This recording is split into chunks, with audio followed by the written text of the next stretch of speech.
Well, that was a cheerful story for this morning, I hope you agree. I was sitting yesterday writing the sermon for next week when I got the text from Phil, so I had to switch it out. And what I found myself thinking was just what this parable was about. I couldn't make sense of it. What do you think Jesus wants us to get out of it? The word parable is kind of difficult to define. It has lots of different meanings. One definition is a parable is a riddle. Think about it, is that a riddle?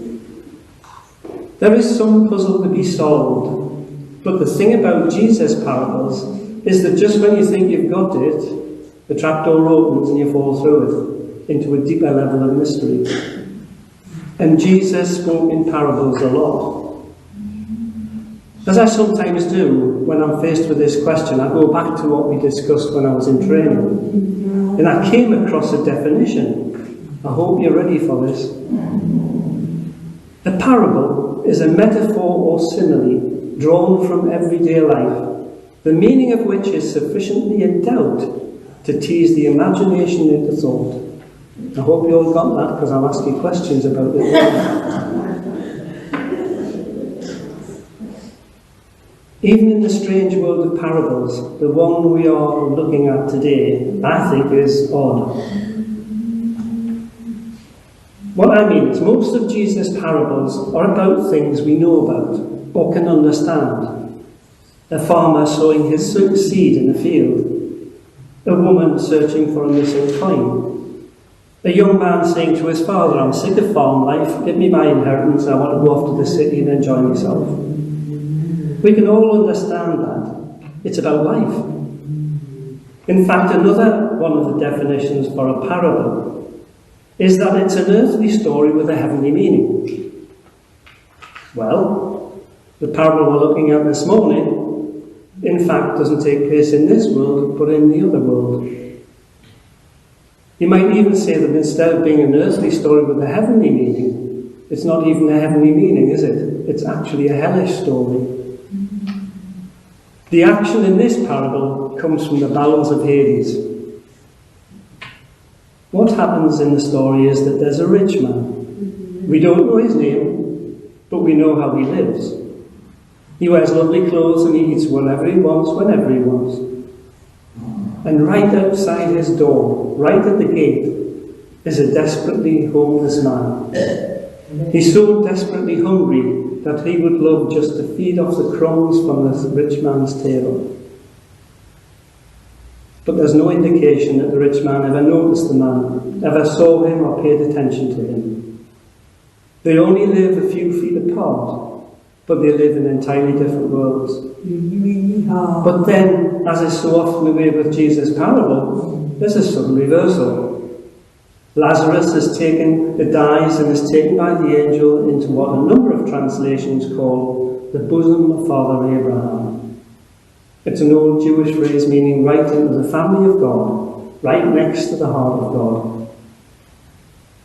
The rich man also dies, but he heads in the other direction and is in torment there as he looks up and he sees the beggar Lazarus in Abraham's care.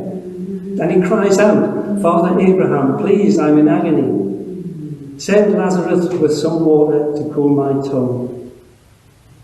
Abraham replies, "Oh, my child, no, you've had your good things in life, and what is more, a great chasm has been fixed between us.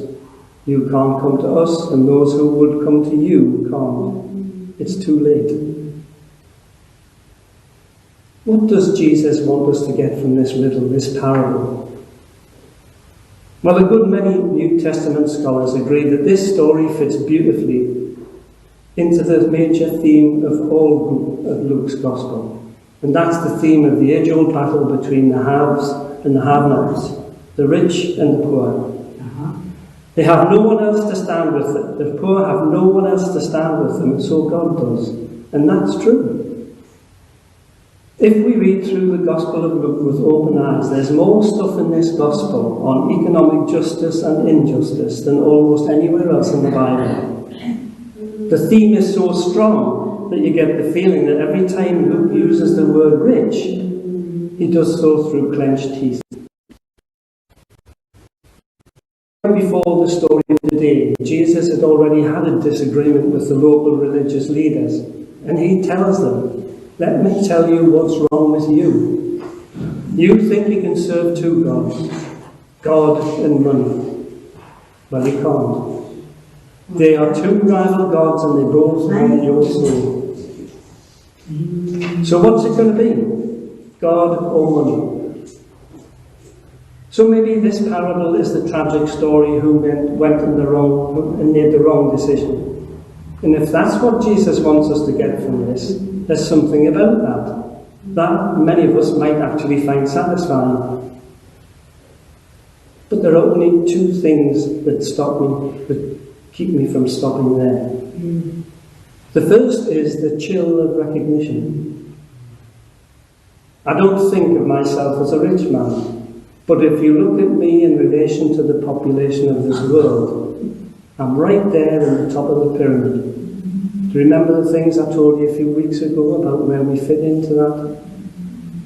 To put it in terms of the parable, I have a wardrobe of clothes. I eat pretty much what and when I want. So what does that parable say to me, to the rich? It has to say it to me.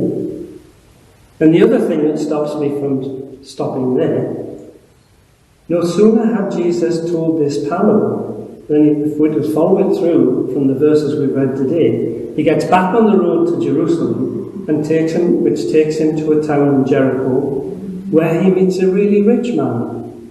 His name is Zacchaeus, and as Luke puts it, he was the chief tax collector and he was very rich.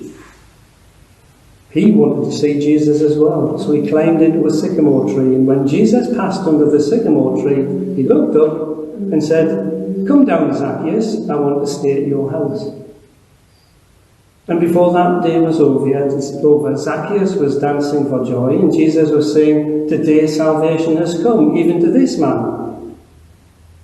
For this man too is in the bosom of Abraham." You see, the trapdoor's opened. And suddenly it becomes very complex.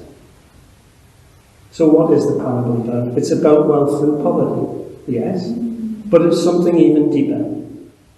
The key to it, I think, comes from what Father Abraham says to the rich man. "Oh, my child," that's not the voice of an angry judge.